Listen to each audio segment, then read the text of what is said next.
Bismillahirrahmanirrahim. I'm Tahir Dhindsa and you're watching SDTV. Very disturbing visuals are running on TV which nobody can neglect. When a person is killed in a stampede, and what was he doing there? Some collect a bag of flour, wheat, flour and eatables. So the scarcity has come, or the affordability has come to a point where they are ready, where someone is ready to risk his life and someone is ready to kill him under his feet, but not the lose 120 kg or 10 kg bag. It's very critical. Is there anyone to protect him? Otherwise, is hunger socially protect him? It's a big question which now that has given rise to something which is called social protection. Do we need that? Or how we should proceed further, that there should be some semblance of decency in doing that, or at least utility in the system. And how we reach there, so there are questions. We have today with us Dr. Safdar Sohail, and he's the founding executive director of Social Protection Institution. Am I right? Yeah, Social Protection Resource Center. I'm sorry about that. Social Protection Resource Center, you're the founding executive director of that. Dr. Tell us something. What happened? Why we are here? Well, what is happening, these disturbing visuals that you're talking about, they are not only disturbing, they are depressing also. Very unfortunate. And one can separate right in the beginning the governance aspect of it, that stampede could be a governance issue, and hopefully the governance of these distribution points would be better. But how did we come here? Now, what is happening? The actual problem that happening is that the need for these bags of atta, wheat, flour has gone very high due to very high inflation that we have. Now, I would present it as a failure of our existing social protection regime that we have. If we were having an adequate social protection regime, then government would not be forced to go for this additional measure of meeting people's basic need. Now, if we look at our system, we have a lot of poverty in Pakistan, which brings food insecurity with that. Hunger is its manifestation. And we had a wheat flour crisis last year also. And the wheat prices have not been checked, and wheat prices have gone extremely high. You can say that inflation is there, but basically wheat flour has become unaffordable. Government has been trying to provide subsidized atta at the utility store purchase points, but that is not being adequate. Why that is not being adequate? Because the people who are authorized to buy from these subsidized facilities are the beneficiaries of Benazir Income Support Program. Now, that the system of enumeration of people in income support program through National Socioeconomic Registry is very faulty, and a lot of people are excluded from that. So that is one of the major issue, that government does not have reliable way to identify the people who need the government support the most, and then how to take it to them. So government has devised this way to reach out or to identify the people who need this. And what is the way the government has chosen?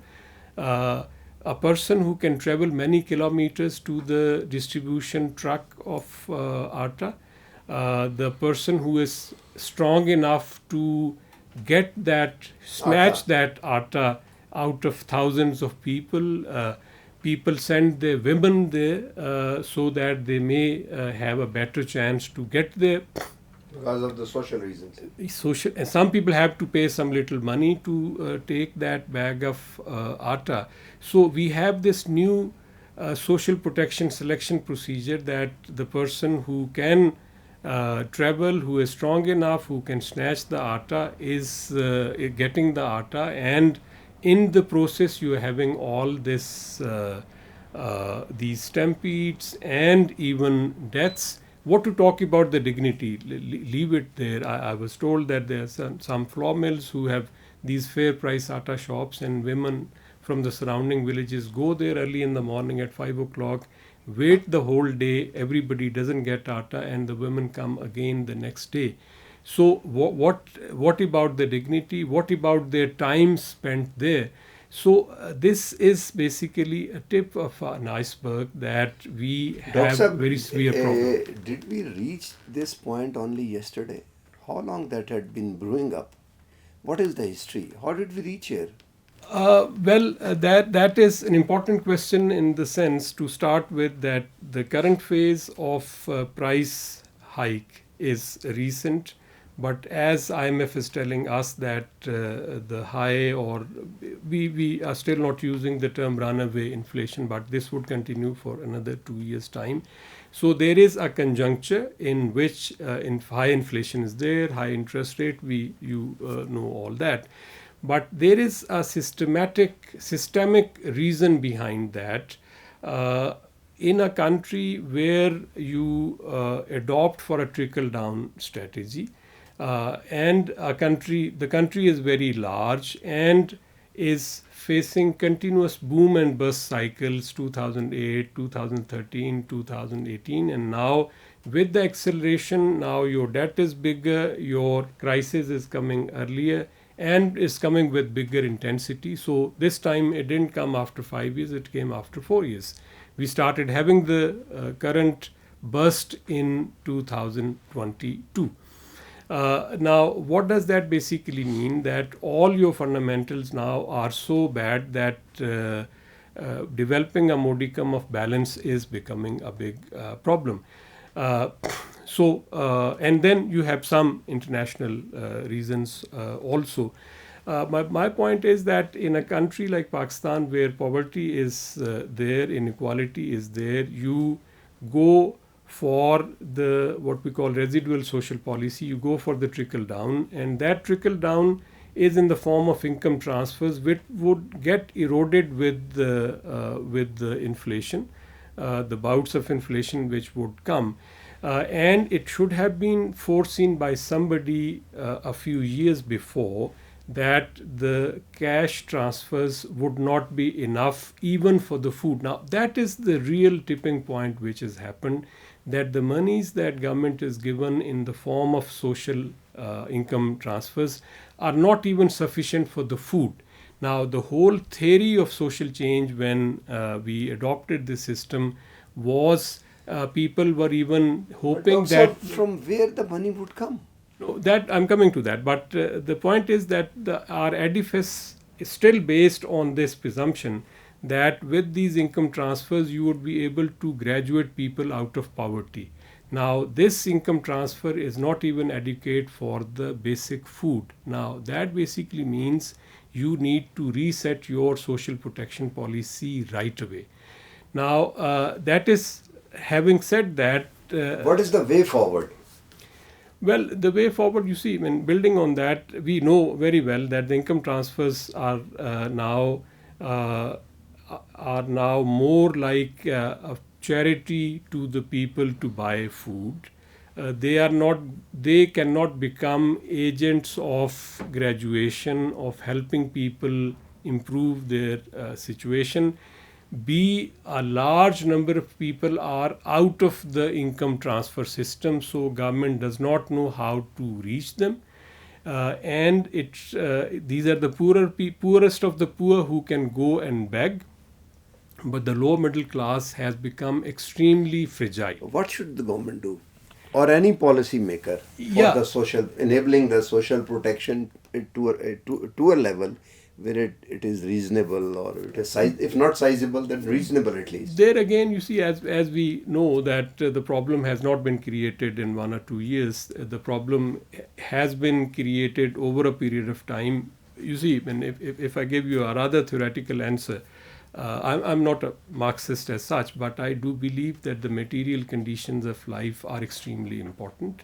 And if your economic policies uh, are kind of resulting in the kind of distribution where a certain social organization in the society takes place, which is marked by increasing inequality, there the wealth concentration in the upper classes keeps on growing, and the lower classes become poorer and poorer.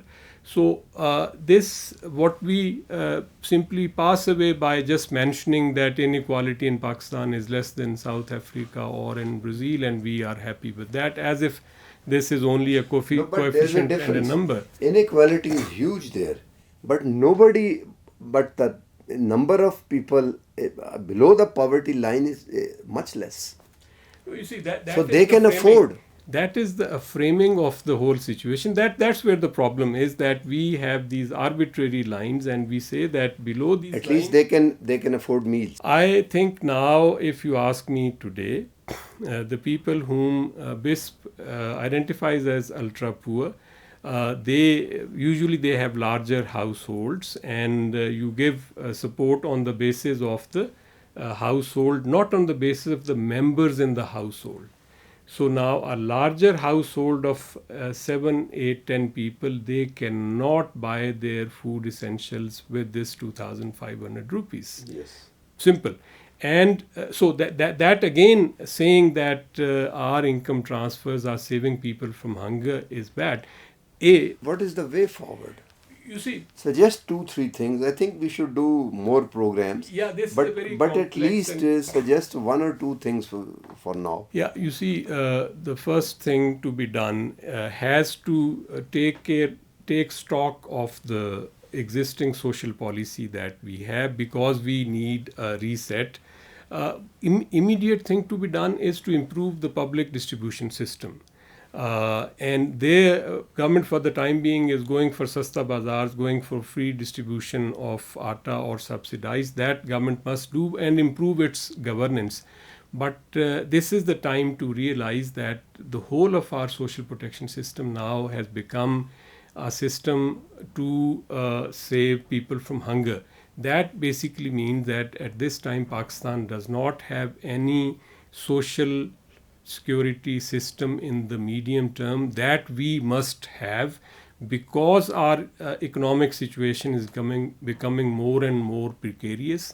So we need to sit and then see that how we can have such a social security system which is right based, which eventually has the objective of making Pakistan a more egalitarian society.